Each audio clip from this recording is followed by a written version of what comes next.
Hello everyone, this is दीपक। कैसे हैं आप सभी लोग। स्टार्ट करते हैं DSSV का प्रीवियस ईयर क्वेश्चन पेपर का सॉल्यूशन। आज हम करेंगे 13 नवंबर 2019 DOE शिफ्ट 1 का क्वेश्चन पेपर। ठीक है, हालांकि आप लोगों ने थंबनेल में ये पढ़ ही लिया होगा कि ये कौन सा क्वेश्चन पेपर है, फिर भी मैंने कहा चलो बता देते हैं। चलिए तो स्टार्ट करेंगे। क्वेश्चन नंबर फर्स्ट के साथ डिस्कशन रहेगा बढ़िया बेहतरीन सा। और स्टार्टिंग करने से पहले मैं आपको तीन चीज़ें बता देता हूँ कि तीन प्लेलिस्ट बनी हुई है जो कि काफ़ी इंपॉर्टेंट है आपके DSSV एग्जाम के लिए। एक प्लेलिस्ट है NIOS समरी, यहाँ पर जाकर आप सारी समरी की वीडियोस देख लीजिएगा।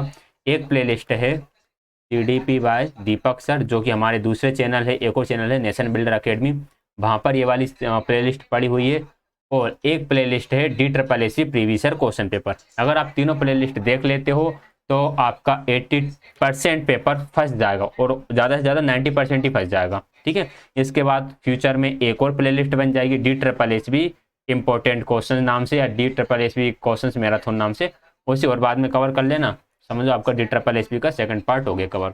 अब स्टार्ट कर दे बिना किन्हीं बातों के फर्स्ट सेक्शन का। क्वेश्चन नंबर फर्स्ट डिस्कस करेंगे। किस समाजशास्त्री ने धर्म को पवित्र चीजों से संबंधित मान्यताओं तथा परंपराओं की एकीकृत प्रणाली के रूप में सुपरिभाषित या परिभाषित किया है।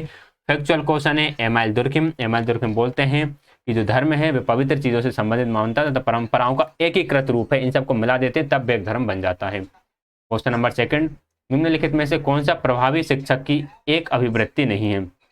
प्रभावी शिक्षक मतलब कि कोई आपका इफेक्टिव टीचर। ठीक है, आपको इफेक्टिव टीचर है तो संवेदनशील रूप से विविधता को स्वीकार करेगा क्या वो? बिल्कुल करेगा। विविधता मतलब कि क्या होता है? डाइवर्सिटी। भाई ये डाइवर्सिटी को तो एक्सेप्ट करेगा ही। व्यक्तिगत निर्देशन को बढ़ावा बिल्कुल देगा कि हर एक बच्चे बच्चे की लर्निंग हो सके। रचनात्मकता को प्रोत्साहित भी करेगा, बिल्कुल सही बात है। पासिंग और जिम्मेदारी का काम इसका नहीं होगा, क्योंकि पासिंग करना मतलब कि जस्ट वो पास कर रहा है अपनी अपने जो भी जिम्मेदारियां हैं उनको, तो ये कोई अच्छी बात नहीं है। तो right answer option number third हो जाएगा। आगे बढ़ेंगे नेक्स्ट क्वेश्चन की तरफ। क्वेश्चन नंबर थर्ड है, निम्नलिखित में से क्या बच्चों में प्रेरणा बढ़ाने के तरीके हैं? बच्चों को अपनी उपलब्धियों का मूल्यांकन करने का अवसर दें। बिल्कुल सही है, इसे हम बोलते हैं स्व मूल्यांकन। हमें बच्चों को स्वयं मूल्यांकन के अवसर देना चाहिए। कार्य करते समय दृढ़ता के लिए बच्चों को पर्याप्त समय दें। बिल्कुल सही बात है। समय में लचीलापन होना चाहिए। खेलने का समय संचरित और संगठित होना चाहिए, ये भी बिल्कुल सही है। तो right answer option number first second एक मिनट, खेलने का समय संचरित और संगठित होना चाहिए। संचरित और संगठित मतलब कि आप खेलने के समय को लिमिटेड कर रहे हो, तो मुझे लगता है ये नहीं होगा। ये नहीं हुआ क्योंकि संचरित और संगठित नहीं होना चाहिए। Right answer option number fourth रहेगा। फर्स्ट एंड सेकंड दोनों दोनों ही पॉजिटिव सेंस में है, थर्ड वाला पॉजिटिव सेंस में नहीं जा रहा है। थर्ड वाले ने क्या करा, नियम कानून को कठोर बना दिया। ठीक है, तो वो हमें करना नहीं है। Which of the following can be defined as the process of giving rewards and punishment to the children. बच्चे को जब आप रिवार्ड एंड पनिशमेंट देते हो तो उसे हम क्या बोलते हैं? उसे हम बोलते हैं रेनफोर्समेंट। कहाँ से क्वेश्चन आया? स्किनर की थ्योरी से। आगे बढ़ेंगे क्वेश्चन नंबर 75, 74वें संविधान संशोधन के किस भाग में नगर पालिकाओं को जोड़ा गया है? तो राइट आंसर यही होगा, 9A वाला जो पार्ट है उसमें नगर पालिकाओं को जोड़ा गया है। फैक्चुअल क्वेश्चन है। Question number 6, which of the following are commonly identified skill in the teaching learning process. Teaching learning process में कौन कौन सी स्किल्स होती हैं जो हम देखते हैं? स्किल इन पुटिंग क्वेश्चन को रखने का कौशल। बिल्कुल सही बात है, क्वेश्चंस को सामने रखने का कौशल होना ही चाहिए। Skill in introducing the topic, topic को आप अच्छी तरीके से इंट्रोड्यूस कर सको, उसकी प्रस्तावना कितनी अच्छी तरीके से आप बच्चों के सामने रख पा रहे हो, ये भी आपका टीचिंग लर्निंग प्रोसेस का एक अच्छा स्किल है। Teaching in non verbal cues, आप कुछ नॉन वर्बल क्यूज दे पाओ, मतलब कि हमें जरूरी नहीं कि आप सिर्फ बोलकर इस चीज़ें समझा रहे हो, आपके हाव भाव, आपके हाथों वगैरह से, चेहरे के एक्सप्रेशन से भी चीज़ें पहुंचना चाहिए। स्किल इन एक्सप्लेनेशन, एक्सप्लेनेशन की स्किल होना चाहिए। तो चारों ही सही है। Right answer option number fourth हो जाएगा। क्वेश्चन नंबर 7 है, which of the following is not a part of 6 theories of knowledge and truth. Knowledge and truth की भाई 6 थ्योरी हैं। ठीक है, एक है आपकी इंट्यूशन थ्योरी, एक है रिलेवेंस थ्योरी, एक है कोहेरेंस थ्योरी, और मैं यहाँ पे और लिख देता हूँ, फिर एक आपकी फोर्थ नंबर पर आ जाती है। हालांकि इनको सीक्वेंस नहीं, आप कैसे भी याद रख सकते हो। प्रेजेंटेटिव थ्योरी, फोर्थ के बाद फिर एक आपकी फिफ्थ आ जाती है रिप्रेजेंटेटिव थ्योरी,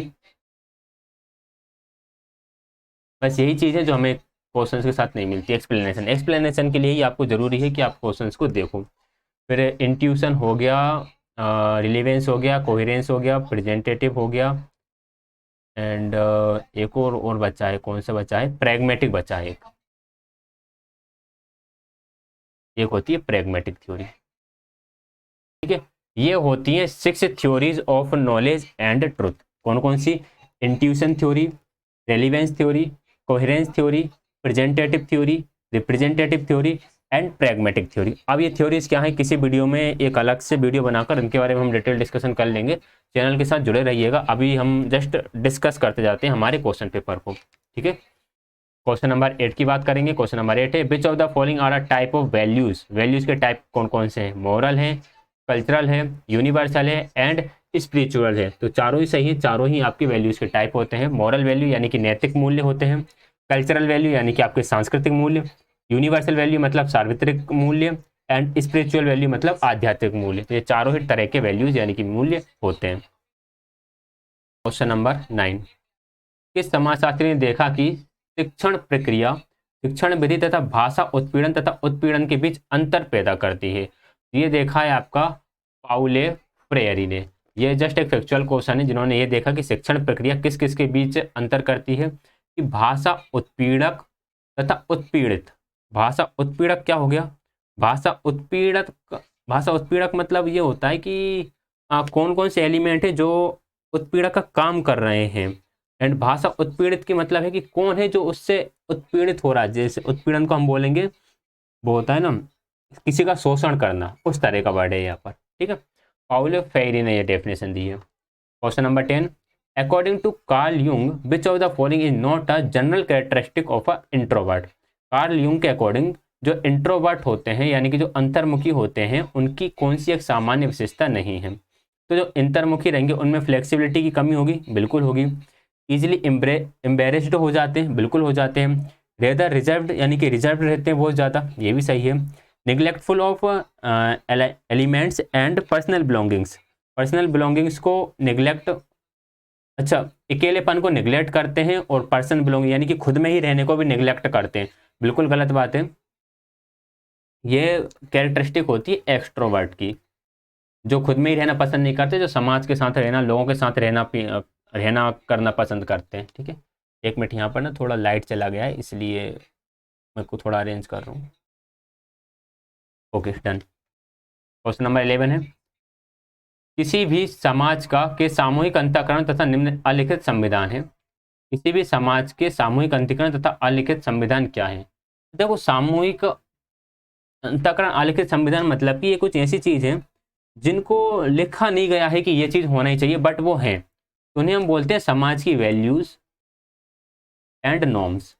अब समाज में बहुत सारी वैल्यूज और बहुत से नॉर्म्स होते हैं, बहुत से मानदंड होते हैं जिनका हम पालन कर रहे होते हैं। ये सोशली इंटरेक्टिव तो है, यानी समाज में जुड़े हुए तो हैं, लेकिन ये कहीं पर लिखे हुए नहीं है। तो ये है आपके समाज के मानदंड और मूल्य। मानदंड यानी कि आपका नॉर्म्स एंड मूल्य मीन्स आपकी वैल्यूज।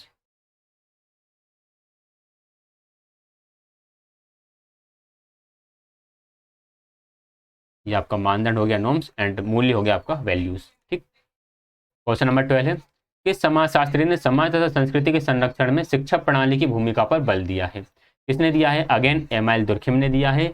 समाज और संस्कृति के संरक्षण में शिक्षा की भूमिका पर फोकस करा इन्होंने। क्वेश्चन नंबर 13 है, निम्नलिखित में से कौन सी सोच वास्तविक वस्तुओं और घटनाओं की एक प्रमुखता और अवधारणा और सामान्यकरण की अनुपस्थिति की विशेषता है?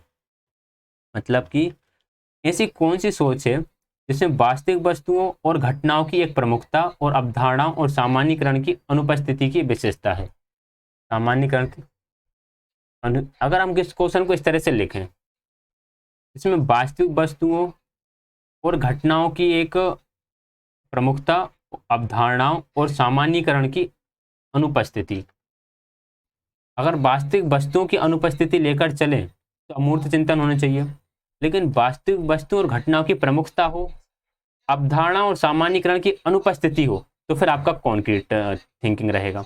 तो कॉन्क्रीट थिंकिंग में क्या होता है, वास्तविक वस्तुओं और घटनाओं की तो एक प्रमुखता दी जाती है, ठीक है, अवधारणाओं और सामान्यीकरण ये चीजें किस में होंगी? ये होंगी आपकी अमूर्त चिंतन में। जहाँ पर आप कॉन्सेप्ट्स को जनरलाइज कर रहे होगे, कोई भी चीज़ आपके सामने फिजिकली प्रेजेंट नहीं है फिर भी आप उसके बारे में थिंकिंग कर रहे होगे, तो वो आपका एब्स्ट्रैक्ट थिंकिंग में चला जाएगा। और जब आप रियल थिंग्स के साथ, रियल इवेंट्स के साथ इंटरेक्ट करते हो तो फिर वो आपका कॉन्क्रीट थिंकिंग में चला जाएगा। तो फिर इसका राइट आंसर ऑप्शन नंबर 4 रहेगा, कॉन्क्रीट थिंकिंग। क्वेश्चन नंबर 14 है, निम्नलिखित में से कौन सा पाठ्यक्रम विकास का सही क्रम है? पाठ्यक्रम विकास का सही क्रम क्या है? सबसे पहले तो हम क्या करते हैं, सबसे पहले तो हमें उद्देश्यों का गठन करना चाहिए, लेकिन अकॉर्डिंग टू ऑफिशियल आंसर की, हाँ देखो मतलब ये फर्स्ट ऑप्शन है, सबसे पहले सेकंड आएगा। सबसे पहले उद्देश्यों का गठन होगा, मूल्यांकन तो सबसे लास्ट में करेंगे, तो ये फर्स्ट नंबर पर आएगा और ये आपका लास्ट नंबर पर आएगा।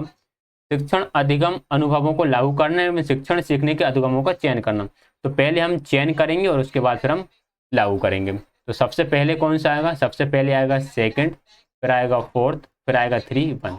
सेकंड, फोर्थ, 3, 1 यानी कि ऑप्शन नंबर फर्स्ट ही राइट आंसर रहेगा। क्वेश्चन नंबर 15 है, निम्नलिखित में से कौन सा शिक्षा के अधिकार अधिनियम 2009 के अनुसार स्कूल प्रबंधन समिति का कार्य नहीं है?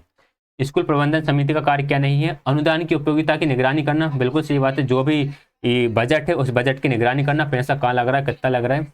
स्कूल के कार्यों की निगरानी रखना, ये भी काम है। विकास योजना तैयार करना, ये भी काम है। भाई बच्चों को दंडित करने के लिए प्रोत्साहित करना, ये कौन सा काम होता है? आप मतलब पेरेंट्स टीचिंग मीटिंग हो रही है तो आपकी स्कूल मैनेजमेंट समिति आती है और आके क्या बोलती है, आपके बच्चों को आपको इस तरह से पनिशमेंट करना चाहिए, ऐसे मारना चाहिए। भाई ऐसा थोड़ी ना होगा ना। चलो क्वेश्चन नंबर 16 है, चुनौती का विकल्प निम्नलिखित में से किसकी विशेषता है? चुनौती का विकल्प मतलब कि आप चूज करते हो चुनौतियों को आप सिलेक्ट करते हो। यार चुनौती आई सामने, यानी कि चुनौतियों क्या बोलते हैं, हाँ जो ही बोलते हैं, चुनौती आई आपके सामने, आप उसे एक्सेप्ट कर पा रहे हो, तो मतलब आप कैसे हो, आप प्रेरित हो, आप मोटिवेटेड हो। आई बात समझ में? Question number 17, which of the following is not a method that stimulate divergent thinking? Brainstorming, free writing, mind celebrating या फिर keeping a general. Which of the following not a method of stimulate divergent thinking? Divergent thinking इनमें से किसके द्वारा stimulate नहीं होगी? देखिए brain storming से तो स्टिमुलेट होती है। जब मैंने वो सीडीपी वाली थ्योरी में शायद पढ़ाए थे, तब मैंने बताया था कि डाइवर्जेंट थिंकिंग आप कैसे कैसे बढ़ा सकते हो, तो उसमें ब्रेन स्टॉर्मिंग भी था। फ्री राइटिंग मतलब कोई लिमिट नहीं है, आपको बस लिखते जाना है, विचारों को प्रस्तुत करते जाना है, इसमें भी डाइवर्जेंट थिंकिंग रहेगी। कीपिंग अ जनरल, आप एक जनरल लिख रहे हो किसी भी टॉपिक पर, तो इस पर ही ब्रेन स्टॉर्मिंग रहेगी। माइंड कैलिब्रेटिंग, इसमें ऐसा कुछ नहीं है कि इससे किसी तरह की आपकी ब्रेन स्टॉर्मिंग होगी, ये तो जस्ट एक नॉर्मल वे है, ठीक है, इससे कुछ नहीं होने वाला। आगे बढ़ेंगे क्वेश्चन नंबर 18 की तरफ। To live at one level disregarding the total process of life invites. To live at one level यानी कि आप सिर्फ एक ही लेवल पर रह रहे हो, एक ही लेवल पर रह जाओगे तो क्या होगा लाइफ में, मतलब कि आपकी लाइफ के बहुत सारे लेवल हैं। जैसे आप पहले छोटे होते हो, फिर आप बचपन में आते हो, फिर आप किशोर अवस्था में आते हो, फिर आप वयस्क अवस्था में आते हो, प्रौढ़ावस्था में आते हो, फिर बूढ़े हो जाते हो। तो लेकिन आप एक ही लेवल पर फंस गए हो लाइफ में। एक ही लेवल पे फंसना हम ये भी कह सकते हैं कि मेस्लो ने जो हायरार्की ऑफ नीड दिया हुआ है, वहाँ पर हम मान लो फर्स्ट लेवल पर ही फंसे हुए हैं। तो ये लाइफ में क्या लेकर आता है? ये लाइफ में मिस्ट्री एंड डिस्ट्रक्शन से लेकर आता है। क्या लेकर आएगा? मिस्ट्री एंड डिस्ट्रक्शन से लेकर आएगा। जैसे हम बोल सकते हैं कि दुख और विनाश को लेकर आता है ये लाइफ में। हमें एक लेवल पर नहीं रहना है, हमें अपना लेवल हमेशा अपडेट करते रहना है, ठीक है। क्वेश्चन नंबर ये लिखा है यहाँ पे 90, निम्नलिखित एक शिक्षक को उस समुदाय की अंतर सांस्कृतिक समझ होनी चाहिए जहां स्कूल है, इसे निम्नलिखित में से किसके माध्यम से किया जा सकता है? शिक्षक को उस समुदाय की अंतर संस्कृति की समझ होना चाहिए। देखो जहां पर स्कूल है, शिक्षक को वहां की समझ होना चाहिए, उसे पता होना चाहिए कि आखिर यहाँ पर यहाँ की संस्कृति कैसी है, ठीक है। फर्स्ट ऑप्शन है समुदाय में विविधता के बारे में जानना, विविधता के बारे में नॉलेज बिल्कुल शिक्षक को होना ही चाहिए। पक्षपात और पूर्वाग्रहों से बचना, ये भी है भाई, उससे बचना चाहिए। किसी तरह का पक्षपात तो नहीं हो रहा है, किसी तरह का ट्रेडिशन तो चला हुआ नहीं आ रहा है, किसी तरह का स्टीरियोटाइप तो नहीं है, तो दोनों को ही उसे ध्यान में रखना होगा। क्वेश्चन नंबर 20 है, निम्नलिखित में से कौन सी महत्वपूर्ण बातें हैं जिनका किसी भी शिक्षण सामग्री का चयन करते समय विचार किया जाना चाहिए? देखिए शिक्षण सामग्री आपको आयु उपयुक्त भी चयन करना है कि आपकी क्लास में बच्चे किस किस एज के हैं या फिर किस एज के बच्चों के लिए आप शिक्षण सामग्री प्रयुक्त कर रहे हो। मान लो आप थर्ड या फोर्थ क्लास के बच्चों को पढ़ा रहे हो, तो आपको सामग्री ऐसी चूज करना पड़ेगा जिसमें कुछ नुकीलापन ना हो ताकि बच्चों को चोट ना लगे। ठीक है, स्तर उपयुक्त, भाई उसका लेवल ठीक ठाक होना चाहिए, जिस आप टॉपिक को पढ़ाए उस टॉपिक के लेवल की चीज हो।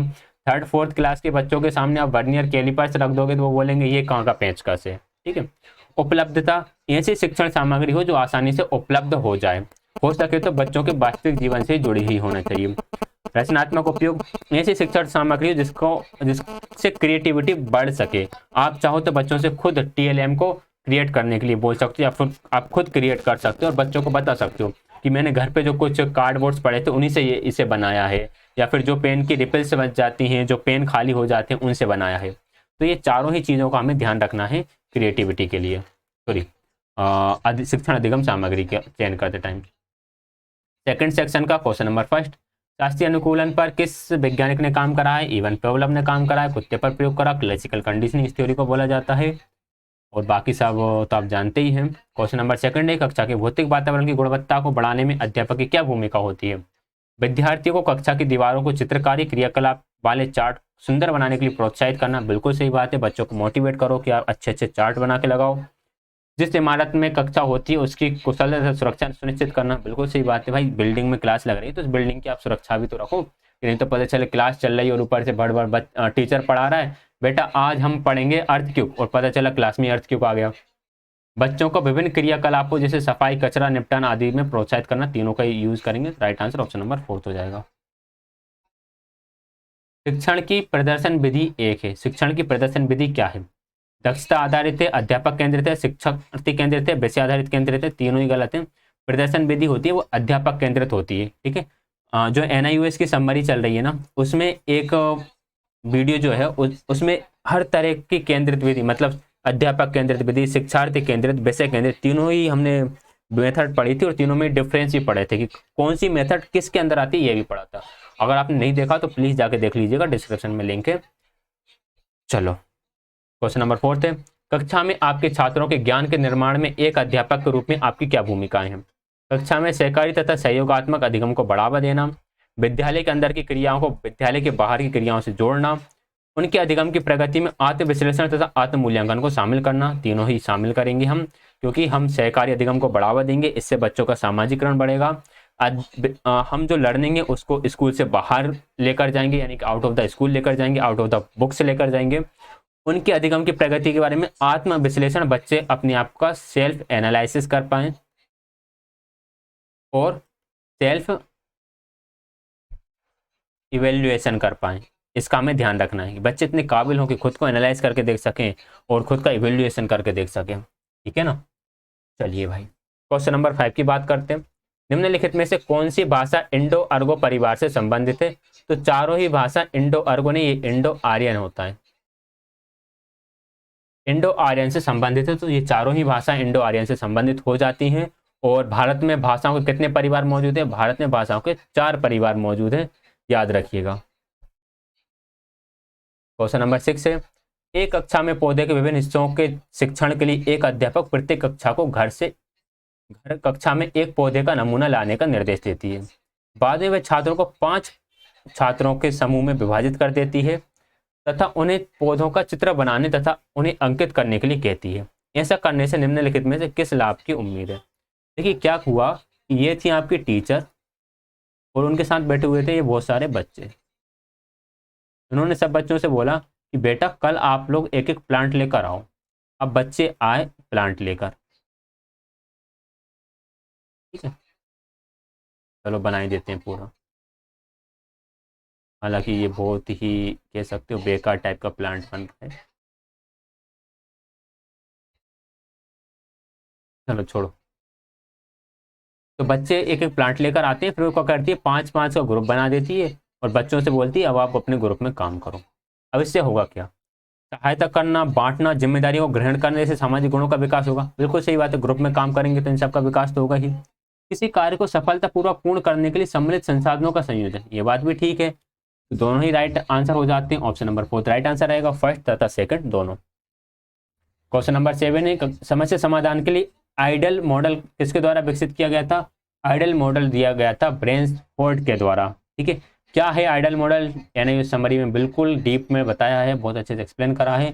आइडेंटिफाई द प्रॉब्लम, इस तरह से इसके चारों लेवल बन जाते हैं। तो इससे आप देख लीजिएगा। इसमें इंपॉर्टेंट बात यही है, आपको ये याद होना चाहिए, दिया किसने था, ब्रेन्सफोर्ड ने दिया था ये। क्वेश्चन नंबर 8, गार्डनर के अनुसार बुद्धिमत्ता व्यक्तियों को दूसरों की भावनाओं, इरादों, प्रतिक्रियाओं को पहचानने तथा उनके अनुसार विधेयन करने की क्षमता प्रदान करती है। अगर आप दूसरों की भावनाओं को समझ रहे हो, मतलब आपके अंदर कौन सी व्यक्ति बुद्धि आपके अंदर इंट्रापर्सनल है, यानी कि अंतराव्यक्त, जिसे हम बोलते हैं अंतरावैयक्तिक, अंतरावैयक्तिक बुद्धि है। ठीक है, अंतरावैयक्तिक जब आप खुद को ही समझते हो। ठीक, कितनी बुद्धि दी है, 8 बुद्धियां दी है गार्डनर के हिसाब से। नवी बुद्धि इनकी कौन सी थी, अस्तित्ववाद इनकी नवी बुद्धि है, जो कि 2000 में डेवलप हुई थी, बट अभी तक 8 ही चल रही है, तो हम 8 ही पढ़ते हुए आते हैं। ठीक है, आधुनिक शिक्षा है। आधुनिक शिक्षा कैसी है, परस्पर प्रभाव को विकसित करती है, बिल्कुल सही बात है। अधिक से अधिक सिद्धांत तथा तथ्यों को प्रस्तावित करती है, ये भी ठीक है, दोनों ही सही है। राइट आंसर ऑप्शन नंबर 2 हो जाएगा। क्वेश्चन नंबर 10, निम्नलिखित में से क्या अधिगम केंद्रित शिक्षा की विशेषताएं हैं। अधिगम केंद्रित शिक्षा की हमें विशेषताएं बताना है, जिसे हम बोलते हैं लर्निंग सेंटर्ड अप्रोच बोला जाता है। उपागम था उसमें, लेकिन उन्होंने शायद ट्रांसलेशन में ये कर दिया है। शिक्षण तथा मूल्यांकन परस्पर से जुड़े हुए हैं, बिल्कुल ठीक है। अध्यापक विद्यार्थी मिलकर अधिगम का मूल्यांकन करते हैं, ये भी ठीक है। त्रुटियों से बेहतर प्रश्न तथा अधिगम उत्पन्न करने पर बल दिया जाता है, ये भी ठीक है। तीनों ही ठीक है, तीनों ही राइट आंसर है। ठीक है, आगे बढ़ेंगे क्वेश्चन नंबर 11 की तरफ। चलो भाई, निम्नलिखित में से किसे भाषा की विशेषताएं कहा जाता है। बहुत बढ़िया। भारत जैसे पूरे एक राज्य में भाषा पूरी तरह से समान रहती है। पूरे राज्य में समान भाषा, अरे भाई साहब 1600 प्लस भाषाएं तो पहले ही बोली जाती है, 22 तो राजभाषा ही है। पूरे देश में एक बार भाषा की बात कर रहे हो आप। हमारे यहाँ तो 2 सिटी को अगर चेंज करें, एक शहर से बंदा दूसरे शहर में जाता है तो वहीं उसे शब्द समझने में दिक्कत हो जाती है। ये तो पूरे भारत की बात कर रहे हैं थोड़े से। भाषा स्पीकर की पहचान, सामाजिक पहचान को प्रकट करती है, बिल्कुल सही बात है। आप भाषा से पता कर ले तो अच्छा तुम बिहारी हो, तुम यूपी हो, तुम राजस्थानी हो, तुम मध्य प्रदेश के रहने वाले हो। जब हम बोलते हैं तो शब्दों के बारे में हमारी पसंद दिखाती है कि हम किस स्थान से संबंधित हैं, ये बात भी ठीक है भाई। आपके शब्दों का चुनाव काफ़ी इस पर, जैसे कि कुछ वर्ड्स ऐसे हैं जो दिल्ली में चलते हैं, कुछ ऐसे जो मुंबई में चलते हैं, जैसे आरे लाए कर रे लाए, ये आपके मुंबई वाले भाषा शब्द हो जाएंगे। दिल्ली में फिर कुछ अलग तरह के चलेंगे, राजस्थान में अलग चलेंगे, बिहार पंजाब में अलग चलेंगे, साउथ इंडियन साइड चले जाओ तो वहाँ ऐसे वर्ड्स चलेंगे जो हमें समझ में नहीं आते हैं। तो ये सारी चीज़ें हैं। क्वेश्चन नंबर 12, गणितीयकरण को गणित के उच्च लक्ष्यों को संगठित के रूप में देखा जाता है तथा इसमें शामिल है, क्या शामिल है गणित में, मानदर्शन शामिल है, बिल्कुल सही है। स्थितिमीकरण होता है ऑप्टिमाइजेशन, ठीक है, और गणित में आपका ऑप्टिमाइजेशन भी शामिल होता है, ऑप्टिमाइजेशन को हम इग्नोर नहीं करते। और निरूपण भी शामिल है, तो तीनों ही शामिल होते हैं। क्वेश्चन नंबर 13 है, सीखने के लिए बच्चे की तत्परता निर्धारित करने के लिए अध्यापक को बच्चों में का कुछ ज्ञान होना आवश्यक है। अध्यापकों को भौतिक विकास और भावनात्मक विकास और भौतिक विकास, effective development and intellectual development, दोनों ही तरह के डेवलपमेंट का ज्ञान होना ही चाहिए। समझ गए आप लोग, दोनों ही तरह का ज्ञान होना चाहिए आपको, यदि आप सही तरह से टीचर बनना चाहते हो तो। क्वेश्चन नंबर 14 की बात करेंगे, निम्नलिखित में से क्या शिक्षण अधिगम प्रक्रिया में दक्षता आधारित उपागम की उपयोगिता है। दक्षता आधारित उपागम होता है आपका competence based approach. Competence based approach रटकर याद रखने से दूर रखता है, बिल्कुल सही बात है। इसमें रटने पर बल नहीं दिया जाता, इसमें आपकी कॉम्पिटेंसी, आपकी दक्षता, आपकी योग्यता पर ध्यान दिया जाता है। विद्यार्थी आज जो सीखते हैं उसे कल भुलाया नहीं जा सकता, बिल्कुल नहीं भुलाया जा सकता। इसमें ज़्यादा से ज़्यादा एक्टिविटी इन्वॉल्व होती है। दक्षताओं के मूल्यांकन का संबंध अधिगम अनुभव के उद्देश्य से प्रत्यक्ष रूप से होता है, बिल्कुल सही बात है। आप यहाँ पर डायरेक्ट एक्सपीरियंस बच्चों को देते हो, तो right answer first, second and third तीनों ही, यानी ऑप्शन नंबर फर्स्ट हो जाएगा। क्वेश्चन नंबर 15 देखो, which method is are use for examination collaborative learning process. Collaborative learning process में कन्वर्सेशन एनालिसिस बिल्कुल होता है, एक दूसरे के वार्तालाप का विश्लेषण होगा। Statistical discourages analysis, statistical analysis जो है उसको डिस्करेज किया जाता है, बिल्कुल सही बात है। तो दोनों ही सही रहेंगे, यानी आपको रुका हुआ नहीं रहना, आपको कुछ डायनेमिक एनालिसिस करना है, नई नई चीजें आना चाहिए सामने। आ रही है बात समझ में, इस तरह की। क्वेश्चन नंबर 16 है, which of the following areas of learning does cooperative approach have a positive effect. को देखो, कोऑपरेटिव अप्रोच है ना, इसका हर जगह ही पॉजिटिव अप्रोच है भाई। सब जगह ने मिलकर काम करेंगे तो अच्छा ही काम होगा, ठीक है। हम ये नहीं देखेंगे यार सब मिलकर काम करेंगे तो हो सकता है लड़ने लगे, हो सकता है कोई चीज़ छुड़ा ले, एक की वजह से काम बिगड़ जाए। ये नहीं देखना, ये नेगेटिव पॉइंट है, आपको पॉजिटिव पॉइंट देखना है। सब हेल्प कर रहे हैं, सब मिलकर काम कर रहे हैं, तो अकेडमिक अचीवमेंट के लिए इसके का पॉजिटिव इफेक्ट पड़ता है। कोलेबरेटिव बिहेवियर पे पॉजिटिव इफेक्ट पड़ेगा। क्रॉस कल्चर अंडरस्टैंडिंग, एक कल्चर से दूसरे कल्चर की अंडरस्टैंडिंग बढ़ेगी इससे। Relationship and attitudes towards disabled students, भाई जो डिसेबल्ड स्टूडेंट है उस उनके प्रति एक संबंध बनेगा। आई बात समझ में? तो right answer option number first हो जाएगा कि चारों ही सही है। क्वेश्चन नंबर 17 है, शब्दकोश और व्याकरण से अपना महत्व प्राप्त करते हैं, भाषा समुदाय से महत्व प्राप्त करते हैं। देखिए पुस्तक की कीमत से नहीं करेंगे, मानवीय व्यवहार परिवेश से इसका इफेक्ट नहीं पड़ेगा। भाषा समुदाय में किस तरह के शब्द यूज किए जाते हैं, वहां पर किस तरह की व्याकरण यूज किए जाती है, वहां से महत्व मिलता है इनको। आई बात समझ में? क्वेश्चन नंबर 18 है, निम्नलिखित में से किस मापदंड पर एक अध्यापक को अपने छात्रों के बीच खोजपूर्ण अधिगम प्रोत्साहित के लिए अपनी पाठ्य योजना को सफलतापूर्वक मापना चाहिए? किस मापदंड पर अपनी पाठ्य योजना को मापना चाहिए? छात्रों द्वारा पूछे गए प्रश्नों की उपयुक्तता में वृद्धि। बच्चे जो प्रश्न पूछते हैं, चैप्टर स्टार्ट हो रहा था तब उनके प्रश्नों का लेवल क्या था, चैप्टर एंड होते होते उनके क्वेश्चंस का लेवल कितना हो गया, ये मापदंड होना चाहिए मापने का। दूसरे विद्यार्थी, अध्यापक तथा पाठ्य पुस्तक की राय को चुनौती देने में छात्रों में विश्वास। भाई बुक में कोई फैक्ट लिखा हुआ है, छात्र उसको चुनौती दे रहे हैं कि यार सर ये फैक्ट ऐसा नहीं हो सकता क्या, तो ये इसमें छात्रों का एक कॉन्फिडेंस आना चाहिए। छात्रों द्वारा प्रश्न पूछने की बारंबार, छात्र बार बार क्वेश्चन पूछ रहा है, इसका मतलब है कि सब ठीक ठाक है, आप अच्छा पढ़ा रहे हो, बच्चों को समझ में आ रहा है, ठीक है ना। क्वेश्चन नंबर 19 है, निम्नलिखित में से कौन सा अनुकरणीय व्यवहार आदर्श के प्रतीकात्मक कार्य से संबंधित है, ना कि उसकी व्यावहारिक विशेषताओं पर? अनुकरणीय व्यवहार आदर्श के प्रतीकात्मक कार्य से संबंधित है, ना कि उसकी व्यावहारिक विशेषताओं पर। यह होता है आपका एलिक्टिंग इफेक्ट। ये होता क्या है, जैसे हम प्रकटीकरण प्रभाव बोलते हैं, इसका मैंने एग्जांपल जी, एक क्वेश्चन हर बार आया है, 3 बार मैं इसका एग्जांपल दे चुका हूँ। आप डांस देख रहे हो, मैच दे रहे हो, किसी की परफॉर्मेंस देख रहे हो, एक व्यक्ति उठा ताली बजाने लगा, उसको देखकर सभी ताली बजाने लगे, ये होता है प्रकटीकरण व्यवहार, ठीक है। बाकी 3 क्या है, प्रीवियस में मैंने समझा ही हुआ है, आई थिंक आपने प्रीवियस वीडियोज देखी रखी होंगी, जो DOE 11 नवंबर के तीनों शिफ्ट के पेपर है ना, तीनों में 3 बार समझाया इसको। अभी हम बढ़ते हैं आगे। कक्षा प्रबंधन के रूप में अध्यापक की भूमिकाएं क्या हैं? अध्यापक को अधिगम क्रियाकलापों, सामग्री के प्रावधान तथा मूल्यांकन रणनीतियों को पहले से ही सावधानी पूर्वक नियोजित करना होता है। बिल्कुल ठीक बात है भाई, किस क्रियाकलाप को आप यूज करोगे, उसकी रणनीति क्या होना चाहिए, किस तरह से आप उसे यूज करोगे, इसको पहले ही सोच लो। अध्यापक को यह सुनिश्चित करना होता है कि कक्षा में प्रत्येक विद्यार्थी अपने भागीदारी के अधिकार तथा संगठन बनाने के अधिकार से अवगत हो। ये भी ठीक है, दोनों ही सही है, राइट आंसर ऑप्शन नंबर 2 हो जाएगा, दोनों ही पॉजिटिव पॉइंट है। थर्ड सेक्शन की तरफ चलते हैं। Refers to the application of concepts, procedure and methods development in mathematics to the objects of other disciplines और at least to other field of knowledge. इससे हम क्या बोलेंगे, यह है मैथमेटाइजेशन। मैथमेटाइजेशन मतलब क्या है, refers the application of concepts, procedure and methods development in mathematics to the object of other discipline। देखो हो क्या रहा है कि एक मैथ में आपने कोई कॉन्सेप्ट सीखा, उसको आप एक दूसरी फील्ड में अप्लाई कर पा रहे हो, ये क्या है, ये है कि आपका गणितीकरण हो गया है, आपका मैथमेटाइजेशन हो गया है। Right answer option number first होगा। आई बात समझ में? क्वेश्चन नंबर 2 है, choose the word that mean the same as the given word. Modern, modern का करेंट हो जाएगा। निम्नलिखित में से क्या गणित के अनुदेशात्मक ध्येय हैं? अनुदेशात्मक ध्येय क्या है गणित के?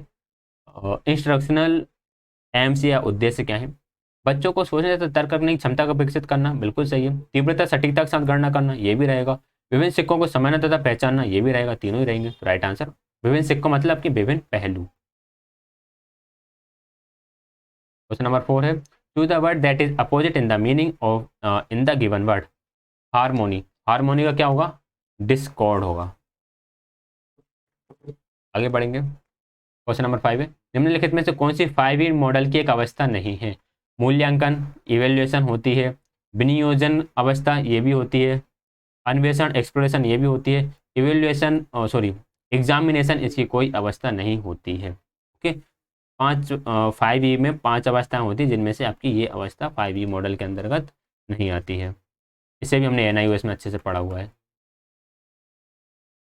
निम्नलिखित में से कौन सा उदाहरण विद्यार्थियों को अपने ज्ञान को विद्यालय के बाहर के जीवन से जोड़ने में मदद कर सकता है? माता पिता के साथ बाजार जाना बिल्कुल करेगा। मेंढक एक दिन में इतना चढ़ता है, एक रात में इतना खिसक जाता है, खंबा 100 मीटर ऊंचा है, ये भी करेगा, दोनों ही करेंगे। तो ऑप्शन नंबर 3 राइट आंसर हो जाएगा, क्योंकि मेंढक है, बाहरी जीवन से बात चल रही है, खंबे पे चढ़ रहा है, गिर रहा है, फिसल रहा है। भिन्न के विषय को समझने के बाद एक छात्र अपने शिक्षक से कुछ प्रश्न पूछता है। उपरोक्त 5E अधिगम मॉडल की किस अनुक्रमिक अवस्था को दर्शाता है? मूल्यांकन तो यहाँ पे हो नहीं रहा। अन्वेषण, बच्चा डिस्कवर थोड़ी कर रहा है, ये भी नहीं होगा। एक्सप्लोर होगा, इसका एक्सप्लोर भी नहीं होगा।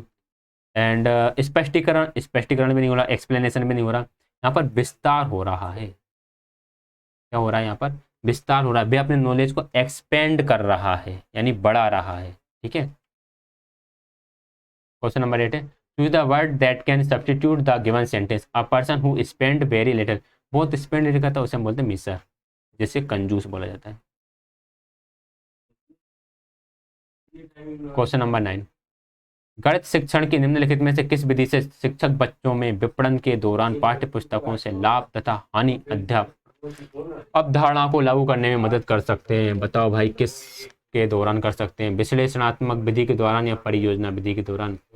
विपणन के दौरान पाठ्य पुस्तकों से लाभ हानि की अवधारणाओं को लागू करने में मदद कर सकते हैं। विश्लेषण में नहीं होगा, ये होगा आपका केवल 2 ए। विश्लेषण और संश्लेषण मेथड का यूज ज्यादातर प्रूफ्स को करने के लिए किया जाता है ना, और इसके अलावा जब आप काम करते हो तो फिर वो आपका प्रोजेक्ट मेथड में आता है। और फिर आप अगर इंडक्टिव एंड डिडक्टिव होगा तो डायरेक्ट दिया ही होगा कि क्वेश्चन दिया होगा, तो मतलब नियम से आप उदाहरण या उदाहरण से नियम की तरफ जा रहे होगे तो ठीक है। तो इसका आंसर ऑप्शन नंबर 2 रहेगा, प्रोजेक्ट मेथड। क्वेश्चन नंबर 10 है, निम्नलिखित में से कौन सा कोलवर्ग का नैतिक विकास के चरण परिवार के सदस्यों या करीबी दोस्तों के साथ दो व्यक्ति संबंधों में सबसे अच्छा काम करता है, जहां एक व्यक्ति दूसरे की भावनाओं और जरूरतों को जानने के लिए वास्तविक प्रयास कर रहा होता है, मदद करने की कोशिश कर रहा होता है? इसे हम बोलते हैं सामाजिक अनुबंधन और व्यक्तिगत अधिकार, जिसमें सदस्यों और करीबी दोस्तों के साथ दो व्यक्तियों के बीच अच्छा काम कर रहा होता है। क्वेश्चन नंबर 11 है, choose the word that can substitute the given sentence absence of government anarchy बोलते हैं। क्वेश्चन नंबर 12 है, a sentence has been given the blank, क्या बनना है, to excuse me, I ask the teacher to excuse me. English का है, ज़्यादा explain मैं कर नहीं पाऊंगा। विचारात्मक चिंतन की प्रक्रिया में निम्नलिखित में से क्या शामिल होता है? आविष्कार बिल्कुल शामिल होता है, सिद्धांत निर्माण भी शामिल होता है, सामान्यीकरण भी शामिल होता है, तीनों ही शामिल होते हैं। विचारात्मक चिंतन का मतलब है इनका रिफ्लेक्टिव थिंकिंग। ठीक है, ये खत्म हो गई क्या? ओ भाई साहब, क्वेश्चन नंबर 4, निम्नलिखित में से कौन से गणित शिक्षण की निगमनात्मक विधि के उदाहरण? मैंने बोला था आगमनात्मक निगमनात्मक के तो डायरेक्ट ही दिएंगे। यदि हमें इसका सूत्र ज्ञात करना है तो हम इसका यूज करेंगे, ये तो है, क्योंकि डायरेक्ट उन्होंने ये फॉर्मूला बता दिया ना। यदि हमें इसका मान ज्ञात करना है तो हम घातांक नियम का यूज करेंगे, यहाँ पर भी डायरेक्ट फॉर्मूला बता दिया, तो दोनों ही आपके निगमनात्मक से रिलेटेड जुड़े हुए हैं।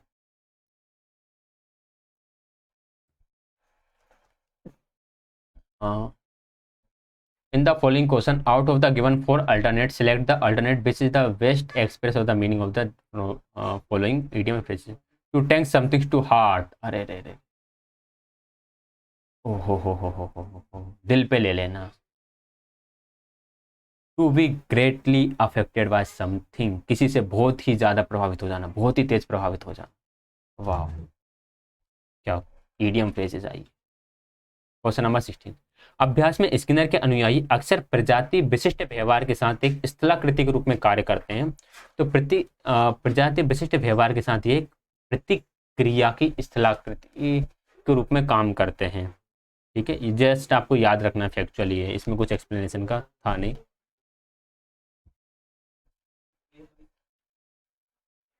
Question number 17, choose the word in opposite to the meaning of the given word. अब इसका अपोजिट चूज करना आपको। एक्सपेंसिव, एक्सपेंसिव का अपोजिट चीप, जिसने मुझे हाउ चीप, मतलब कितने घटिया हो, सस्ते हो। क्वेश्चन नंबर 18, गणितीय चिंतन के बारे में निम्नलिखित में से कौन सा कथन सही है? गणितीय चिंतन में समय से समाधान तथा समय से निर्माण शामिल है, बिल्कुल सही है। याद रखना, मैथमेटिकल जो थिंकिंग होता है उसमें आपका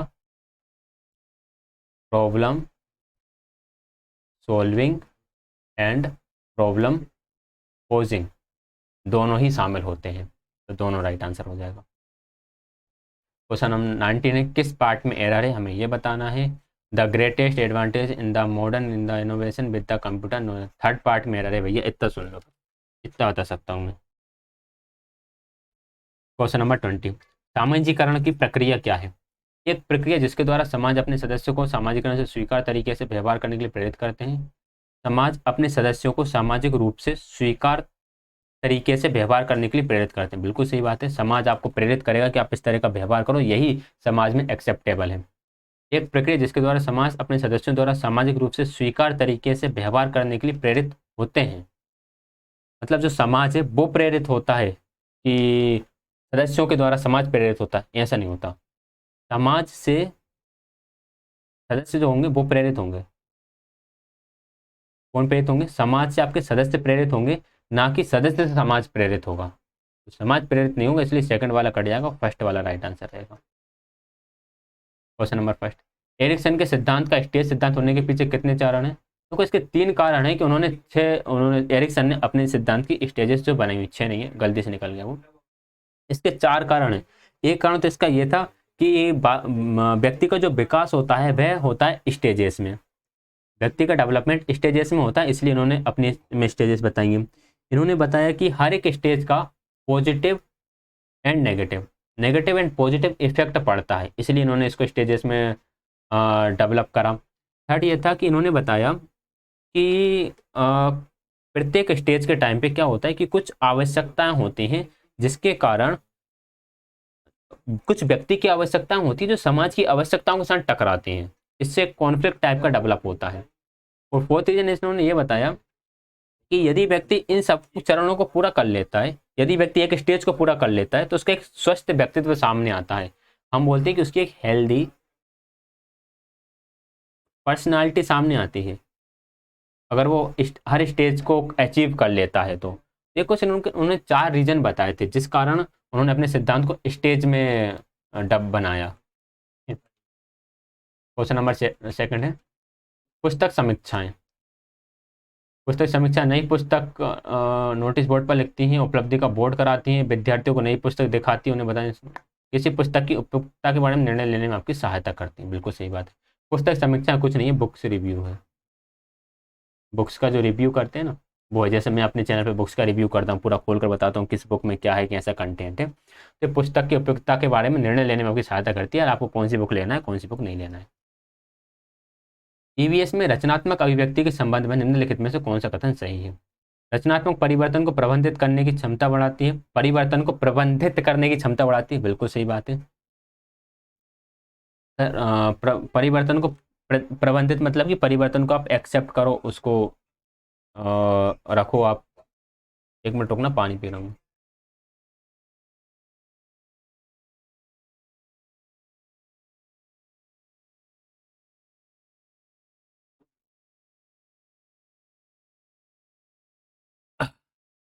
लो।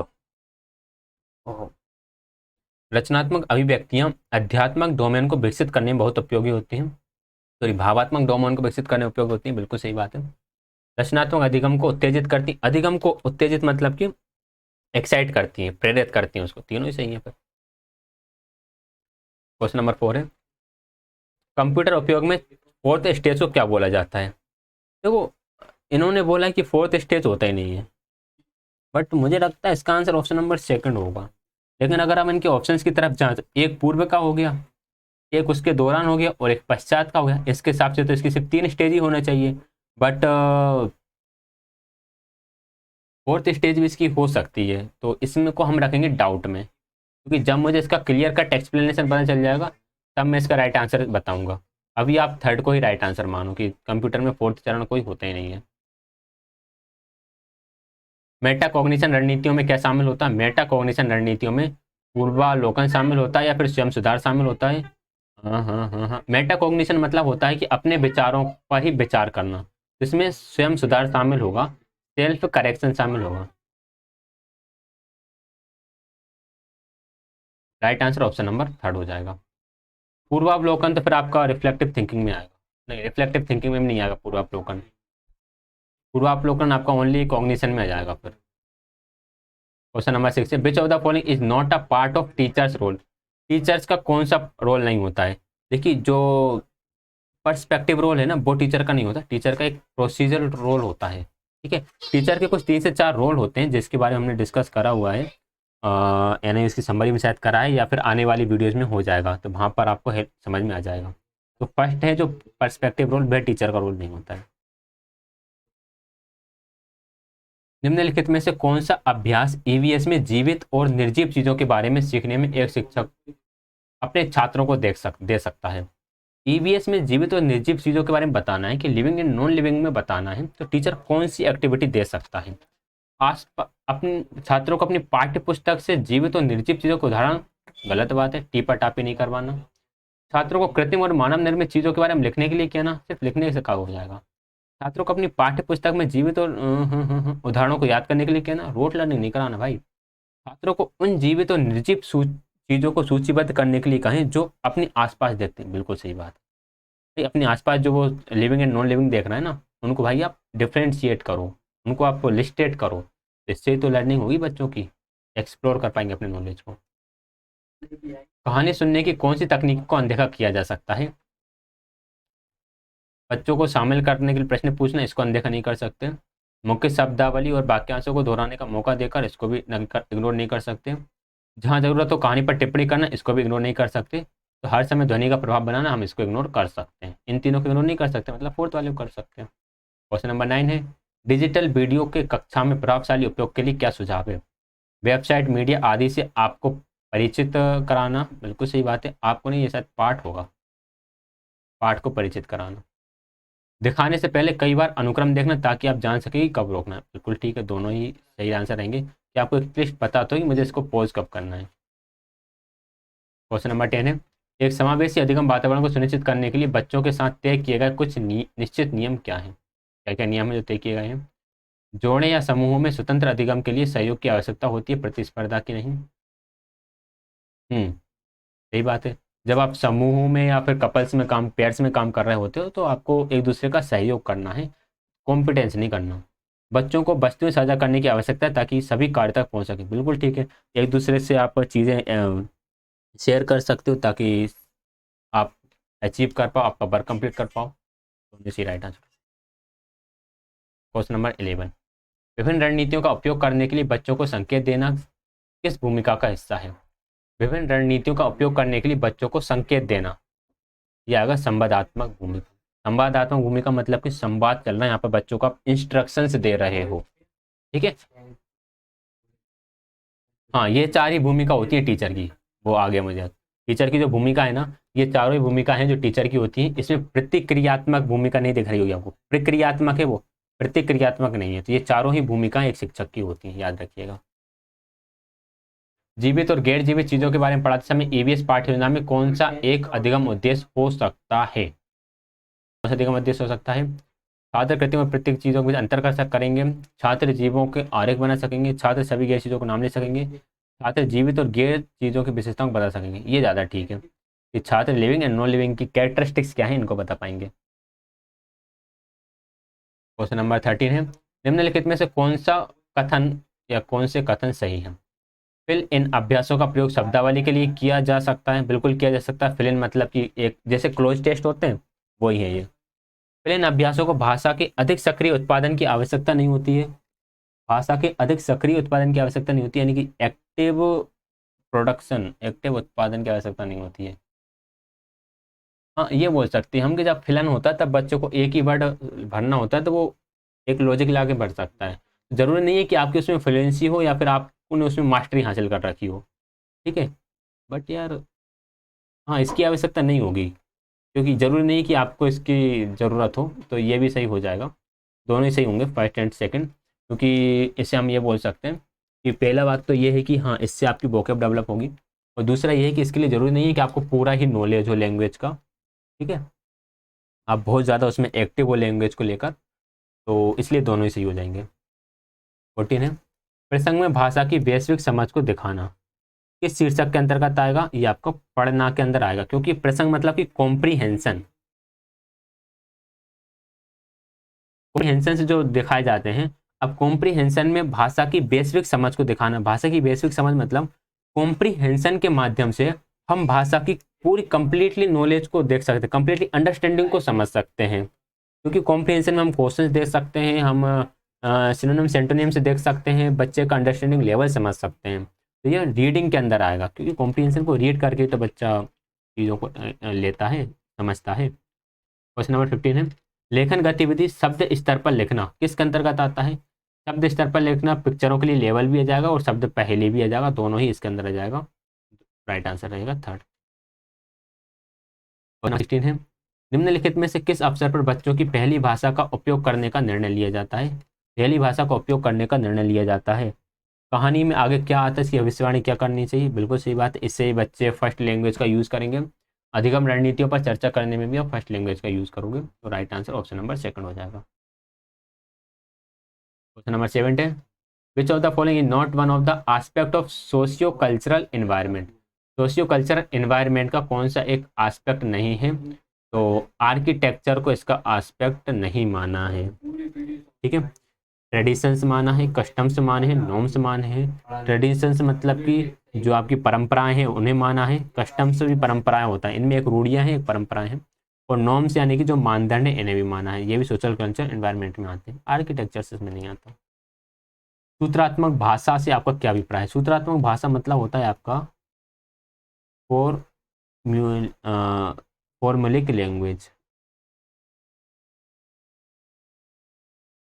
फॉर्मुलिक लैंग्वेज, अब फॉर्मुलिक लैंग्वेज क्या है, जैसे आप छोटे छोटे वर्ड से बोलते हैं, जैसे good morning, good morning, goodbye, thank you, welcome, ऐसे जो शब्द बोलते हो ये आते हैं आपके फॉर्मुलिक लैंग्वेज में। अब good morning, goodbye, how are you, I am fine, what are you doing, ये सारे जो वर्ड्स होते हैं व्हाट्सअप, ये आप कब यूज़ करते हो, जब आप इंग्लिश को सीख रहे होते हो। तो अंग्रेजी का प्रकार जो बच्चे भाषा अधिगम के शुरुआती चरणों में उत्पन्न करते हैं उसे हम बोलते हैं सूत्रात्मक भाषा, यानी कि फॉर्मुलिक लैंग्वेज। क्वेश्चन नंबर 19 है, निम्नलिखित में से कौन सा कहानी वाली पुस्तकों का उपयोग करने का एक कारण नहीं है। कल्पना की कवायद करती है, कवायद मतलब कि बकायत करती है, कवायद बकायत का उल्टा कर दिया इन्होंने, बिल्कुल करती है। राजनीतिक अनुभव का तो यहाँ पे कोई काम होता नहीं है। कहानी वाली बच्चों के अधिगम रणनीति का विकास बिल्कुल करेंगी। कहानी प्रेरक चुनौतीपूर्ण सख्त होती है, बिल्कुल होती है। Right answer option number second हो जाएगा, क्योंकि नोट पूछा गया था। आगे बढ़ेंगे अब। क्वेश्चन नंबर 20, मूल्यांकन करते समय निम्नलिखित में से कौन सा ईवीएस में एक अधिगम उद्देश्य के रूप में नहीं माना जा सकता है। बताओ भाई क्या नहीं माना जाएगा। मूल्यांकन कौशल के बारे में जानना, परीक्षण तकनीकों के एकल प्रकार का उपयोग करना, अरे अरे अरे सिर्फ एक ही टाइप से एग्जामिनेशन ले लोगे। बच्चों को विश्लेषणात्मक क्षमता को जानना, बिल्कुल करोगे। प्रतिक्रिया देना, इन तीनों, ये तीनों भाई अधिगम उद्देश्य है, फर्स्ट नहीं है, ओनली सेकंड ही। डिसिप्लिन 5 80 क्वेश्चन हम डिस्कस कर चुके हैं। क्वेश्चन नंबर फर्स्ट है, निम्नलिखित में से व्रत का कौन से गुण सही है। एक चक्रीय चतुर्भुज के विपरीत कोण समकोण होते हैं, बिल्कुल सही बात है। चक्रीय चतुर्भुज जानते हो ना, ये होता है आपका चक्रीय चतुर्भुज। यार एक तो सर्कल नहीं बनता मुझसे, ये देखता हूँ,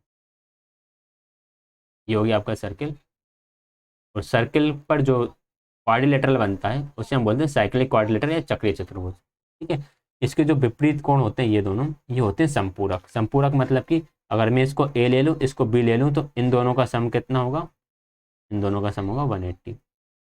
एक चाप का डिग्री पर माप विपरीत चाप पे निहित कोण के माप के दुगने के बराबर होता है, ये भी सही है। इसका मतलब क्या है, ये इसका एक आर्क हो गया। ठीक है, इस आर्क से हमने क्या माना, सेंटर पर एक कोण माना।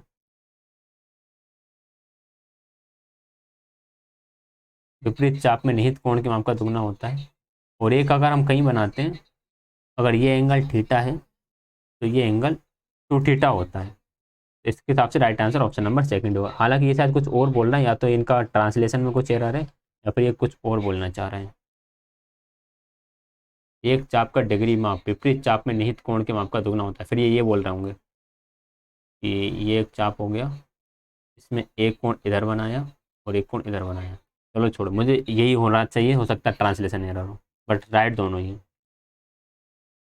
क्वेश्चन नंबर सेकंड है, निम्नलिखित में से कौन सा एक अकादमिक अनुशासन है जिसमें सर्वेक्षण, भौगोलिक सूचना प्रणाली, जल राशि विज्ञान मानचित्र, ये सारे क्षेत्र शामिल हैं जो आपके स्थानिक विज्ञान में शामिल है, यानी कि स्पेशियल साइंस में शामिल है। क्वेश्चन नंबर 3 है, शब्दावली को समेकित करने से आपका क्या तात्पर्य है? शब्दावली को समेकित मतलब कि इंटीग्रेट करने से आपका क्या तात्पर्य है? बच्चों को स्वयं का चित्र शब्दकोश बनाने के लिए प्रोत्साहित करना, नए शब्द जल्दी से सीख जाते हैं, उन्हें अवरोधन की सहायता के लिए एक नियमित रूप से पुनः उपयोग करने की आवश्यकता होती है। बिल्कुल, ये तो ठीक है, और फर्स्ट भी तो ठीक है, स्वयं का चित्र शब्दकोश बनाने के लिए प्रोत्साहित आप कर सकते हैं। इसका आंसर दोनों ही होना चाहिए, बट ऑफिशियली ओनली सेकंड आया, तो फिर हम सेकंड की तरफ ही चलेंगे। बच्चा एक अपनी वोकैब भी बना सकते हो, ठीक है। क्वेश्चन नंबर 4 है, एक आध क्वेश्चन रिट्रिपल एसी में से रहेंगे जो आपको भी डाउट करेंगे, आपके लिए भी डाउटफुल रहेंगे और मेरे लिए भी रहेंगे।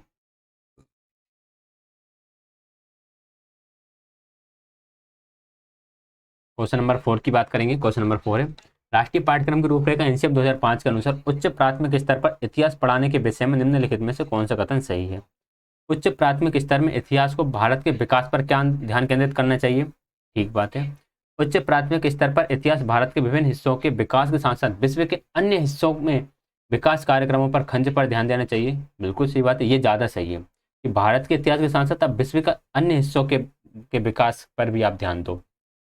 उच्च प्राथमिक स्तर पर इतिहास केवल भारत के विभिन्न हिस्सों में विकास को ध्यान में रखेगा, बिल्कुल गलत है। थर्ड तो होगा नहीं, जब थर्ड नहीं होगा तो फिर हमारा फर्स्ट होगा ही नहीं।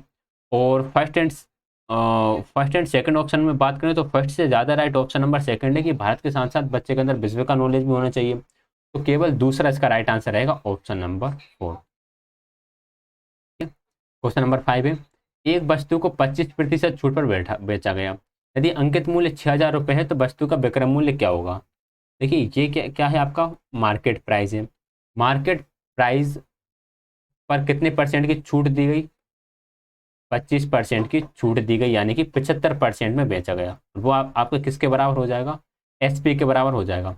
मार्केट प्राइस कितना था हमारा? 6,000 था, इस पर 75% की छूट दे देते हैं, 2 जीरो से 2 जीरो काट देते हैं, 6 पंजे 30 की जीरो, कैरी कितनी जाएगी? 3 जाएगी, 7 सिंह 42 और 3 45, तो एसपी हमारा कितना आ गया? 4500 आ गया। Option number second right answer रहेगा।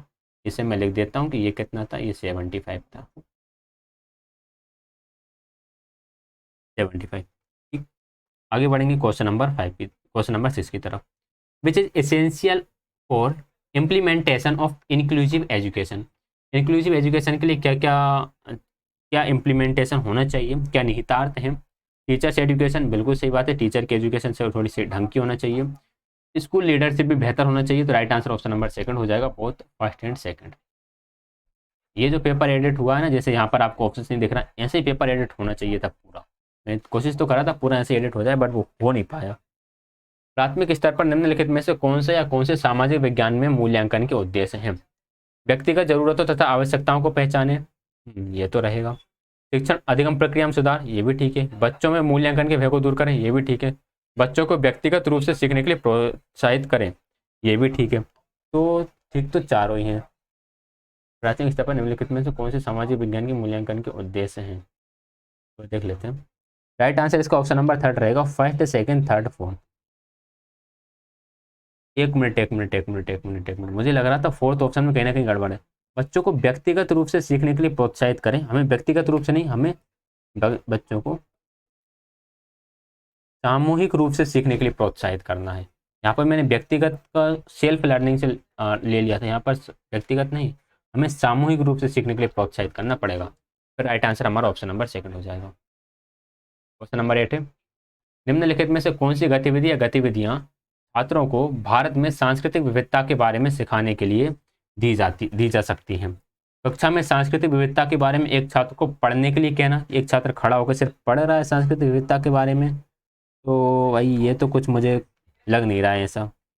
भारत को छात्रों को भारत की विभिन्न संस्कृतियों को सूचीबद्ध करने तथा उनकी विशेषताओं को लिखने के लिए कहना, हाँ ये हो सकता है कि बच्चा विभिन्न संस्कृतियों को लिस्टेड कर रहा है, फिर उनकी कैरेक्टरिस्टिक्स लिख रहा है। छात्रों को भारत की संस्कृतियों के विभिन्न आयामों के बारे में लिखने तथा उस पर एक चार्ट तैयार करने के लिए कहना, ये भी ठीक है। दोनों ही बेहतर ऑप्शन है, तो second and third right answer हो जाएगा इसका। ठीक है, क्वेश्चन नंबर 9 है, which of the following way can be represent a data regarding a population of 5 different countries in a particular year? Table bar graph, histograph या pie chart. मेरे according आप चारों ही तरीके से प्रेजेंट कर सकते हो। तो राइट आंसर ऑप्शन नंबर 4 ही रहेगा। टेबल बनाकर, बार ग्राफ बनाकर, हिस्टोग्राम एंड पाई चार्ट सब कुछ बनाकर आप कर सकते हो। क्वेश्चन नंबर 10 है, शिक्षण अधिगम प्रक्रिया में शैक्षिक मूल्यांकन के निम्नलिखित में से कौन से या कौन से पहलू हैं? सामग्री, अधिगम उद्देश्य, अधिगम गतिविधियां या फिर मूल्यांकन प्रक्रिया।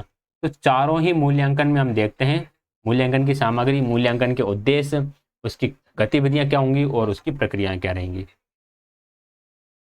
क्वेश्चन नंबर 11 है, which of the following approach of teaching science in classroom is totally teacher centred. Teacher centred कौन सी वाली है? डिस्कवरी अप्रोच, ये तो चाइल्ड सेंटर्ड रहेगी, इसमें तो क्या करेंगे, बच्चे बहुत ज़्यादा ही इन्वॉल्व रहेंगे। हैंड्स ऑन एक्सपेरिमेंट में बच्चे इन्वॉल्व रहेंगे, इंक्वायरी में बच्चे इन्वॉल्व रहेंगे। एक्सपोजिटरी ट्रांसमिशन अप्रोच जो है, इसमें ये टीचर सेंटर्ड अप्रोच होती है, इसमें ओनली टीचर का ही काम है, टीचर जस्ट नियम कानून बच्चों को देता जाएगा और चलता रहेगा। क्वेश्चन नंबर 12, एबीसी तथा पीक्यूआर एक दूसरे के सर्वांग साम्य यानी कि ये हैं कॉन्ग्रुएंट ट्राइंगल। AC बराबर 12 है तो PR का मान क्या हुआ? हम जानते हैं कि जो कॉन्ग्रुएंट ट्राइंगल होते हैं उनकी करस्पॉन्डिंग साइड्स होती हैं सेम, ठीक है। करस्पॉन्डिंग साइड्स का पता कैसे करते हो? देखो मैं आपको बताता हूँ। ABC कॉन्ग्रुएंट है ट्राइंगल PQR के, तो जो AB साइड है वो किसके इक्वल रहेगी? वो PQ के इक्वल रहेगी। जो BC साइड है वो QR की इक्वल रहेगी। जो AC साइड है वो PR की इक्वल रहेगी। AC बराबर 12 है तो PR भी कितना होगा? PR भी आपका 12 होगा। डन। क्वेश्चन नंबर 13 है, निम्नलिखित में से कौन से गणित के बारे में पूर्व नकारात्मक अनुभव से संबंधित है? अप्रिय वातावरण एक नेगेटिव एक्सपीरियंस है। माता पिता शिक्षकों से प्रोत्साहन की कमी नेगेटिव है। सकारात्मक आदर्श की कमी नेगेटिव है। लिंग रूढ़िबद्ध धारणा नेगेटिव है। तो ये चारों ही आपके क्या रहेंगे? नेगेटिव रहेंगे। ऑप्शन नंबर 4 राइट आंसर रहेगा। क्वेश्चन नंबर 14 है, अध्यापन विश्लेषण के इंटरेक्टिव चरण में निम्नलिखित में से कौन सी गतिविधियां शामिल है? इंटरेक्टिव फेज में कौन सी गतिविधियां शामिल है? NIUS की समरी में आज ही मैंने ये तीनों फेजेस पढ़ाए हैं, आज नहीं पढ़ाएंगे। शायद NIUS समरी का जो 8वां आएगा ना, शायद आपका 8th वीडियो जो आएगा 502 का 8 यूनिट जो आएगा, उसमें हम इन सब के बारे में पढ़ने वाले हैं, ठीक है। तो इसमें प्रतिक्रिया देना भी होता है, प्रतिक्रियाओं का निर्माण, शिक्षार्थियों की अपेक्षित प्रतिक्रियाओं पर निर्णय लेना, हाँ बिल्कुल निर्णय लेना भी इसमें आ जाएगा। उत्तेजनाओं की प्रस्तुति, उपागम तय करना, ये भी आ जाएगा कि किस विधियों का आप यूज करोगे। तो तीनों ही आ जाते हैं आपके इंटरेक्टिव फेज में। आगे क्वेश्चन नंबर 15 है, निम्नलिखित में से कौन सा सामाजिक विज्ञान में अधिगम संसाधन का प्रकार नहीं है? समय रेखा, चित्रावली, ग्राफ या फिर place value card. Place value card, place value card तो मुझे लग नहीं था, क्योंकि प्लेस वैल्यू कार्ड किस में होता है? ये तो मैथ्स में होता है प्लेस वैल्यू जैसा सिस्टम, तो ये सामाजिक विज्ञान में हो सकते हैं। क्वेश्चन नंबर 16 है, शिक्षण सॉरी शिक्षण विज्ञान के खोज उपागम में उपयोग की जाने वाली निम्नलिखित में से कौन सी विधियां आगमनिक चिंतन पर आधारित है? आगमनिक चिंतन मतलब कि आपकी इंडक्टिव मेथड पर आधारित है। यहाँ पर आप पहले क्या करते हो? पहले आप डिस्कवर करते हो, पहले आप एग्जाम्पल्स लोगे। ओपन डिस्कवरी विधि, गाइडेड डिस्कवरी विधि या फिर डिडक्टिव डिस्कवरी विधि। देखो इसमें डिडक्टिव डिस्कवरी विधि तो आएगा ही नहीं, गाइडेड डिस्कवरी एवं ओपन डिस्कवरी ये दोनों आ सकता है। तो राइट आंसर ऑप्शन नंबर 4 ही रहेगा, फर्स्ट एंड सेकंड दोनों। क्वेश्चन नंबर 17 है, शिक्षण अधिगम प्रक्रिया में विज्ञान के शिक्षण की प्रेरक संदर्भ पद्धतियों के बारे में निम्नलिखित में से कौन से कथन सही हैं?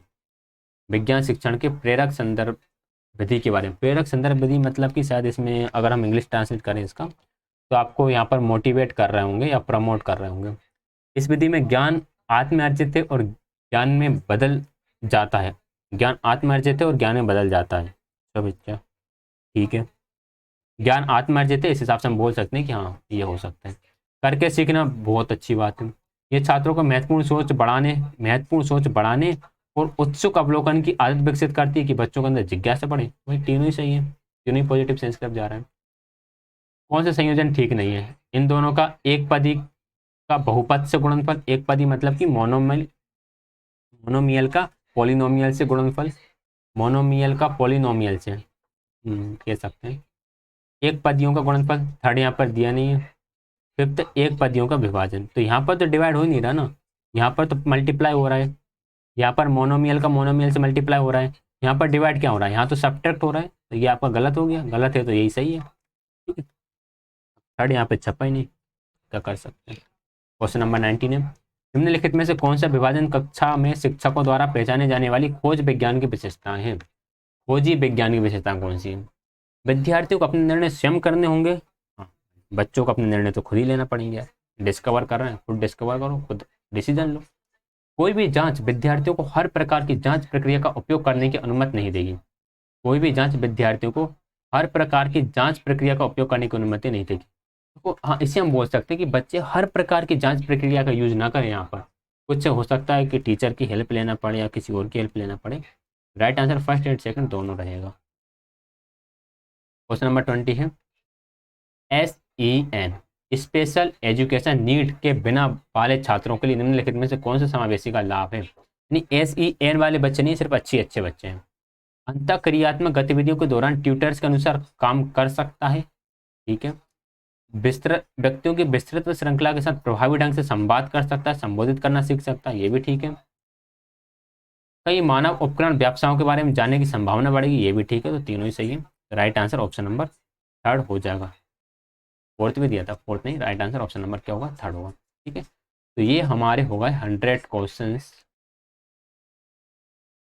कंप्लीट, ठीक है। वीडियो पसंद आए तो वीडियो को आप कीजिएगा लाइक, ज़्यादा से ज़्यादा शेयर और चैनल को सब्सक्राइब कर लीजिएगा, ठीक है। 100 क्वेश्चन के बाद मैं बहुत थक सका हूँ, तो मैं जा रहा हूँ। अब मिलेंगे नेक्स्ट क्वेश्चन में। तब तक के लिए आप रिवीजन करते रहिए, तैयारी को जोर से रखिए। कोई भी डाउट हो तो उसके लिए कमेंट कीजिएगा। क्लास ज्वाइन करने के लिए आप सभी का बहुत बहुत धन्यवाद।